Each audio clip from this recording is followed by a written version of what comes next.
Hello students, welcome to the KG classes with Kusum Gupta.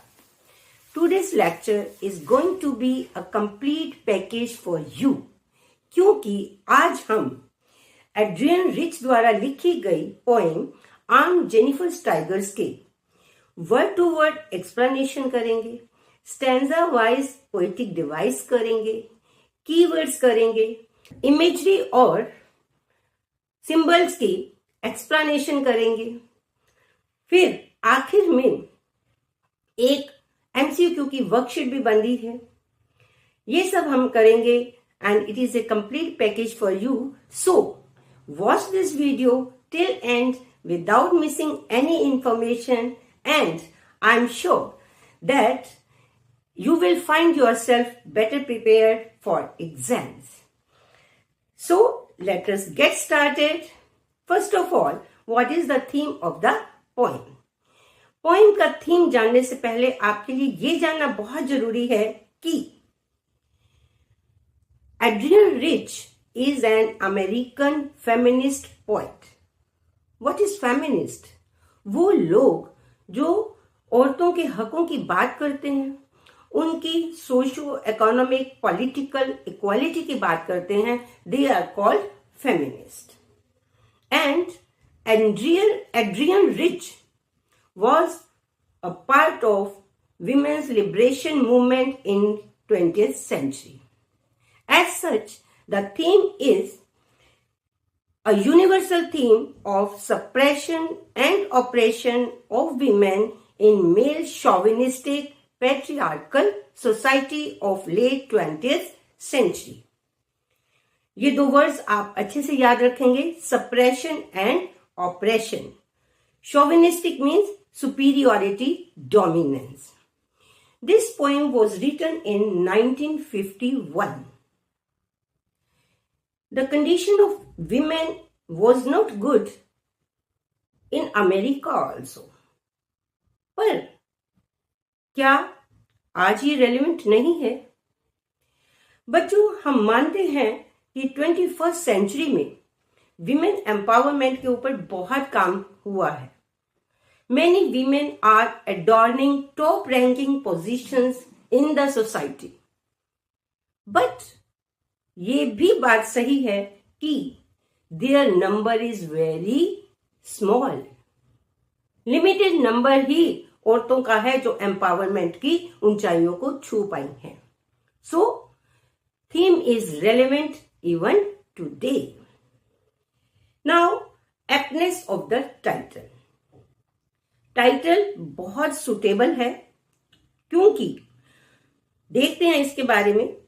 Protagonist is the aunt of the poet. सबसे पहले तो ये जान लें कि प्रोटेगोनिस्ट क्या होता है. प्रोटेगोनिस्ट होता है मेन कैरेक्टर. वो पोएट की आंट है. Evidently her personal experience has a universal appeal. इस पोएम में आंट जेनिफर के एक्सपीरियंस की बात हो रही है, लेकिन वो हर घर की, हर देश की औरत की कहानी है, इसलिए उसको यूनिवर्सल अपील कहा जाता है.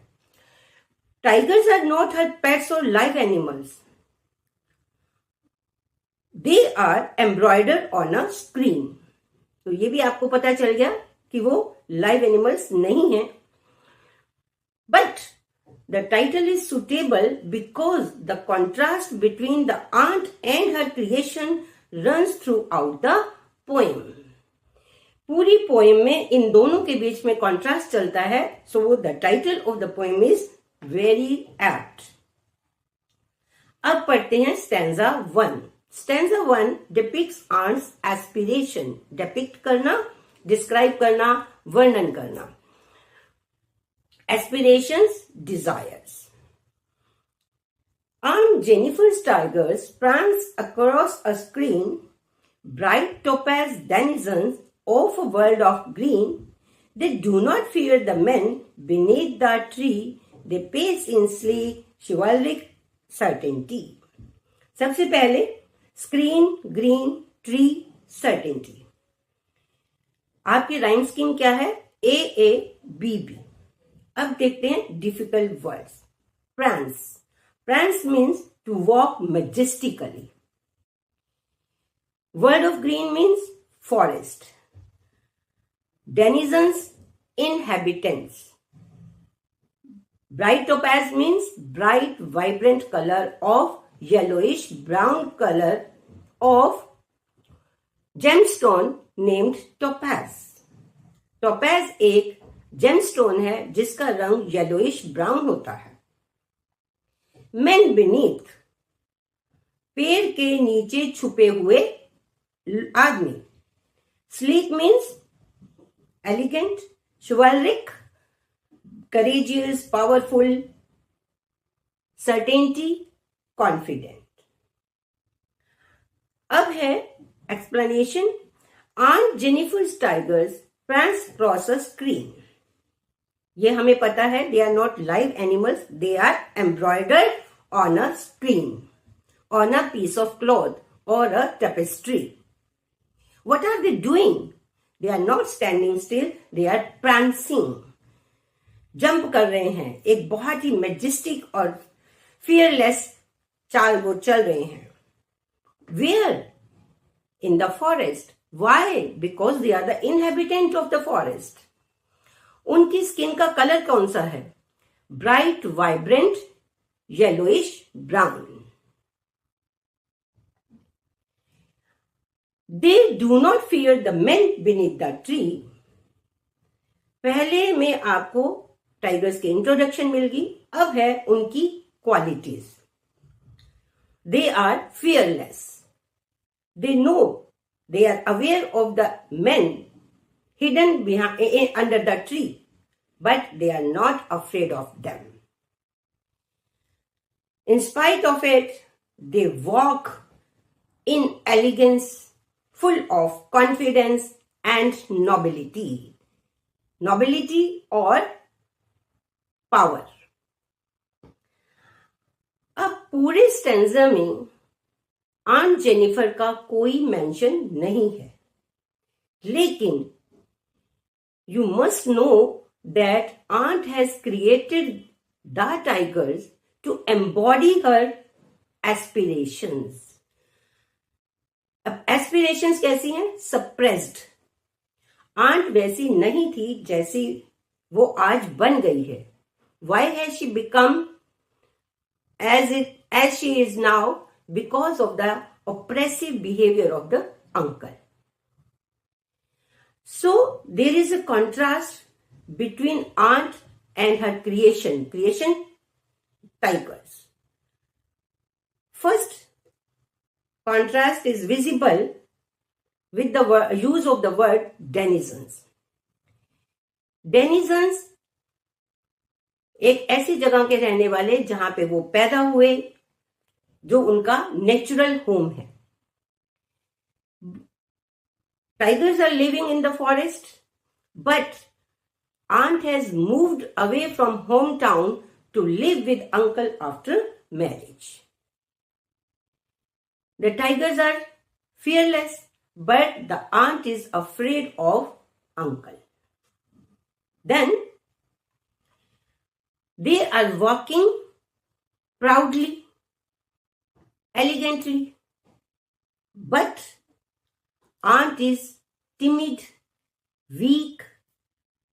So इस तरह से आपको पहले लाइनों में ये बताया गया है कि aunt has attributed all those qualities to her tigers, those qualities which she wanted for herself.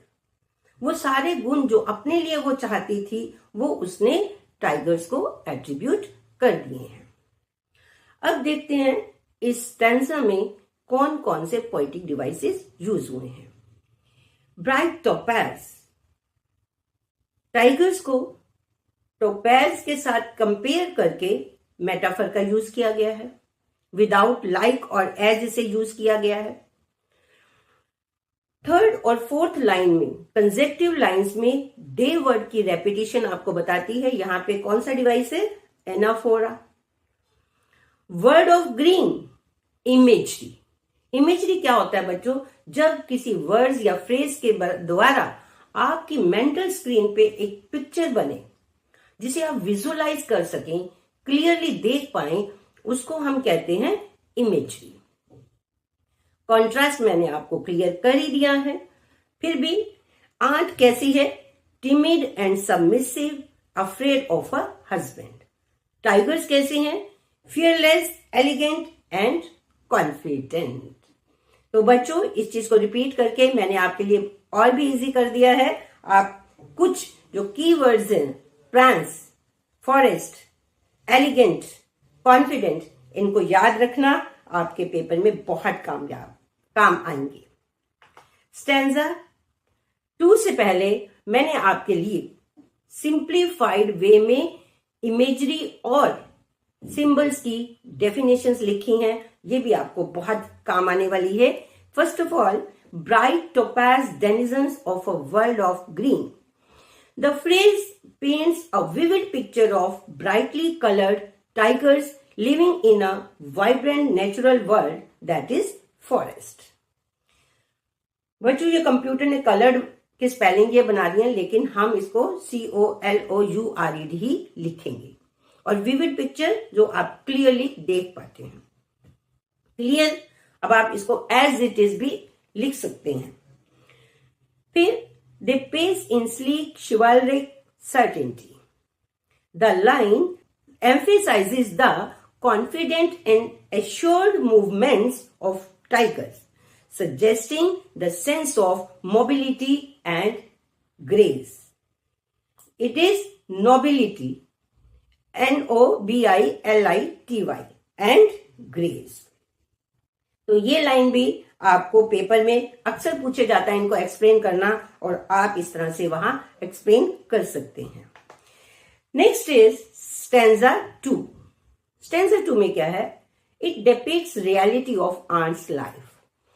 अभी तक आपने उसकी सप्रेस्ड डिजायर्स के बारे में पढ़ा, और कंट्रेरियली उसकी जो लाइफ है वो कैसी लाइफ जी रही है उसके बारे में हमें बताता है second stanza. Let us read. Aunt Jennifer's fingers fluttering through her wool find even the ivory needle hard to pull. The massive weight of Uncle's wedding band sits heavily upon Aunt Jennifer's hand. Rhyme scheme वही है, AABB. Difficult words. Fingers fluttering. Finger तो आप समझते ही हो, flutter करना, फड़फड़ाना, कांपना। Ivory needle. Needle पता है आपको, सुई, और किस चीज की बनी हुई है वो? हाथी दांत की। मैसिव वेट, बहुत ज्यादा वजन। वेडिंग बैंड, बैंड ये कोई ड्रम नहीं है जिसको आपने बजाना है, ये अंगूठी के लिए यूज हुआ है, शादी की अंगूठी। जेनिफर्स हैंड कोई डिफिकल्ट वर्ड नहीं है, ये तो पोएटिक डिवाइस के लिए हाईलाइट किया गया है। So let us see the explanation. Aunt Jennifer's fingers fluttering through her wool. Her wool. We know Aunt is doing embroidery on a piece of cloth with wool. किस चीज को use कर रही है एम्ब्रॉयडरी करने के लिए? वूल को। लेकिन उस वूल को यूज करते हुए उसकी उंगलियां क्या कर रही हैं? Quivering. They are quivering not because of her old age, but because she is nervous, she is terrified. Find even the ivory needle hard to pull. वो इतनी नर्वस है, वो इतनी कमजोर है कि हाथी दांत से बनी हुई हल्की सी नीडल को भी कपड़े में से खींचते हुए उसे मुश्किल लग रहा है। Because of the oppressive behavior of Uncle, she has become weak mentally as well as physically. आगे है the massive weight of Uncle's wedding band. वो अंगूठी जो अंकल ने शादी के टाइम उसे पहनाई थी वो बहुत वजन वाली है। इज इट पॉसिबल कि एक अंगूठी में बहुत वजन हो? नहीं ना। तो यहां पे पोएट क्या कह रही है कि अंगूठी की वजह से जो मैरिटल रिस्पॉन्सिबिलिटीज उसको दी गई वो बहुत ज्यादा थी। Sits heavily upon aunt Jennifer's hand. वो उसके शोल्डर्स के लिए अनबेरेबल थी। यहाँ पे आंट जेनिफर्स का हैंड इसलिए यूज किया गया है क्योंकि वो इस हाथ से कढ़ाई कर रही है, पर ऐसा नहीं है कि हाथ पे ही वजन आ रहा है. It is the massive weight of marital responsibilities, her duties which she finds difficult to cope up with. उनको संभालना, उनके साथ अपनी जिंदगी को खुशी खुशी जीना उसको बहुत मुश्किल लग रहा है. तो बच्चों, अब देखते हैं हमारे पोएटिक डिवाइसेस. फ्लटरिंग फिंगर्स, क्या है ये? एलिट्रेशन, फ की साउंड रिपीट हो रही है. मैसिव वेट, हाइपरबली, शादी की अंगूठी में इतना वजन नहीं हो सकता. इस बात को, वजन को एग्जैजरेट किया गया है और हमें पता है एग्जैजरेशन वाला कौन सा डिवाइस है? हाइपरबली. आंट जेनिफर्स हैंड, कौन सा डिवाइस है? सिनेक्डकी. सिनेक्डकी वो टेक्निक है जिसमें एक पार्ट से पूरे को रेफर किया जाता है या पूरे चीज से उसके एक हिस्से को रेफर किया जाता है. यहां पे hand refers to the entire personality of aunt Jennifer. अब सिंबल है वेडिंग बैंड. वेडिंग बैंड दोनों की शादी के बॉन्ड को सिंबलाइज कर रहा है, इसलिए यहां पे क्या है? ये एन एग्जाम्पल ऑफ सिंबलिज्म. अब इस स्टैंजे का कंक्लूजन क्या है? आंट की हालत कैसी हो गई है? She is terrified, oppressed and at the verge of nervous breakdown. Nervous breakdown, जिसको इतना छोटा सा काम करने का भी मुश्किल पड़ रही है, वो नर्वस ब्रेकडाउन के किनारे पे है. और आंट की हालत ऐसी हो गई है that she has lost all her freedom and she does not have the time even to pursue her hobby like embroidery. अब है इसमें यूज हुए symbols. Fluttering fingers symbolize her fear and oppression, which has made her physically and mentally too weak to embroider her cloth. Clear है? कितनी simple भाषा में आपको मैंने इस चीज को एक्सप्लेन करके दे दिया. आप लर्न कर लीजिए. It would definitely help you in your exam. Massive weight of uncle's wedding band. ये the phrase symbolizes the oppressive nature of Aunt Jennifer's marriage. The marital responsibilities have deprived her of freedom and happiness. ये भी clear हो गया आपको? आपने यहां पे कौन कौन से वर्ड याद करने हैं? oppressive and terrified. Right? Now comes the third stanza. It depicts a powerful message for future generations. Rhyme scheme A, B, B. Let us read. When aunt is dead, her terrified hands will lie, still ringed with ordeals she was mastered by. The tigers in the panel that she made will go on prancing, proud and unafraid. Difficult words. Terrified hands. Terrified आपको बता चुकी हूं मैं, डरा हुआ होना. Ordeals, difficult tests, difficult duties that make your life miserable. Ringed, एक ring है जो उसने उंगली में पहनी हुई है, शादी की अंगूठी. एक है इसका वर्ड जिसने उसको ट्रैप कर दिया है डोमेस्टिक लाइफ में. गो ऑन, गो ऑन का मतलब होता है कंटिन्यू होना. और पैनल, टेपेस्ट्री, जिसके ऊपर वो कढ़ाई कर रही है. बाकी आपको सारे पता ही है. So let us explain.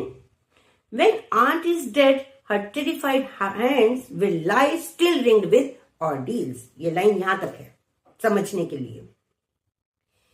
जब आंट की मौत भी हो जाएगी तब भी उसको इस दास्ता से, इस स्लेवरी से आजादी नहीं मिलेगी. इस डर से उसको फ्रीडम नहीं मिलेगी. आमतौर पे क्या होता है, इंसान मर जाता है और हर सुख दुख से ऊपर हो जाता है. लेकिन यहाँ आयरनी है कि आंट मरने के बाद भी डरी सहमी रहेगी। क्यों? क्योंकि उसकी उंगली में जो रिंग है that will stay with her in her grave, it will be like a reminder of the difficult things she had to undergo due to her marital status, due to the oppressive and suppressive behavior of the uncle, due to the societal pressure on her. Still ringed with ordeals, she was mastered by. ये वो ऑर्डियल्स हैं, वो difficulties हैं, sufferings हैं जिसके through उसको control किया गया था। मास्टर बाय कंट्रोल करना। आपने देखा even death can not relieve her of her miseries. On the contrary, contrast जो फर्स्ट स्टैंजा में था वो अब लास्ट में भी आपको दिखाई दे रहा है। Tigers in the panel that she made, जो एम्ब्रॉयडरी उसने की है उसके अंदर जो टाइगर्स हैं वो तो हमेशा की तरह प्राउडली और फियरलेसली चलते रहेंगे। यहां पे आपको immortality of work of art भी बताया गया है। आंट ने अपनी क्रिएटिविटी के थ्रू अपने एक्सप्रेशंस ऑफ सप्रेस्ड डिजायर्स को इमॉर्टल कर लिया है। और दूसरा मैसेज है कि लिटरल मीनिंग तो मैंने आपको बता दिया, सिंबॉलिक मीनिंग है कि with the death of aunt the fate of thousands of millions of women will not change. It is the death of only one women, the rest of them will go on suffering. अब देखते हैं हमारे poetic devices. Terrified hands, synecdoche, ये आप पहले भी कर चुके हैं। Hands represent the entire personality of aunt Jennifer. Ringed, यहां पे पन है।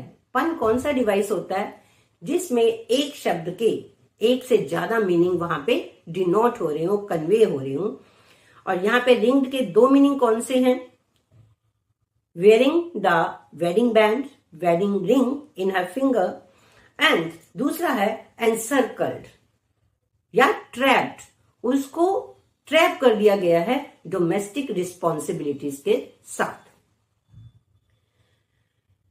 Even her death will not and her miseries, मैं आपको बता चुकी हूं। यहां पे पोएटिक डिवाइस क्या है? आयरनी। आयरनी क्या होता है? जो एक्सपेक्टेड हो उससे जब उल्टा हो जाता है तो उसको आयरनी कहते हैं। एक्सपेक्टेड क्या था कि डेथ उसको हर दुख से आजाद कर देगी, लेकिन ऐसा उसके साथ नहीं हुआ। prancing proud, P sound repeat हो रही है तो ये है एलिट्रेशन। अब है ringed with ordeals, she is constrained by the societal expectations and marital duties which dictate her role as a woman.